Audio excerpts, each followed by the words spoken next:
Ça va Léa? J'ai faim, putain. J'ai faim. J'ai faim. J'ai faim. J'ai faim.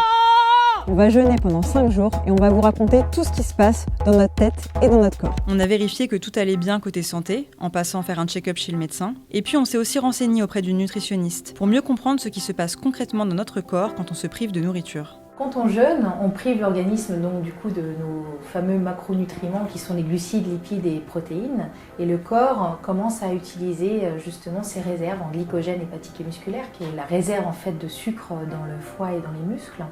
Et une fois qu'il n'y a plus de glycogène hépatique et musculaire, le corps va chercher le gras comme carburant. C'est important d'être encadré, d'être suivi par un médecin avant, de s'assurer qu'on n'ait pas de problème de santé, parce que le jeûne est déconseillé pour des gens qui sont malades. Karine nous a en effet parlé des contre-indications médicales à la pratique du jeûne et des possibles effets secondaires. C'est que des légumes en fait qui sont cuits à basse température et pendant 1h30, 2 heures. Et bien sûr, c'est le bouillon sans les Je me légumes. sens toute fatiguée, donc là on va partir au dodo et puis on se donne rendez-vous demain pour la journée 2 du jeûne.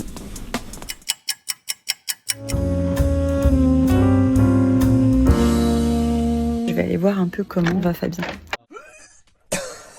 Là il est 6h, je viens de me réveiller pour aller vomir. C'est la première fois que tu jeûnes? C'est la première fois, je me sens super bien. J'ai pas eu de sensation de faim, je sentais que j'avais beaucoup de toxines à éliminer, un peu de poids à perdre. On a tenu, dernier bouillon. Je sais pas si t'as faim.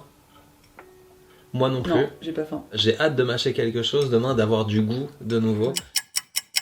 Même si on est d'accord avec Marie-Félicie, on va pas se mentir, on a quand même bien kiffé nos premiers coups de fourchette. Ce qui a finalement été le plus dur, ça a été le retour à la vie quotidienne. À Paris, je suis allée faire un bilan avec notre nutritionniste. Au total, j'ai perdu 5 kilos, dont du gras, du muscle et de l'eau. Elle a aussi observé que ma masse cellulaire active avait beaucoup augmenté. Le jeûne a donc bien enclenché le renouvellement cellulaire. Au-delà des changements physiques et biologiques, cette expérience a aussi bousculé nos représentations. On a trouvé de la vitalité dans la frugalité. On a vu que le repos digestif pouvait donner un nouveau souffle à notre organisme et que notre rapport à la nourriture était souvent malsain, conditionné par des émotions ou des injonctions sociales.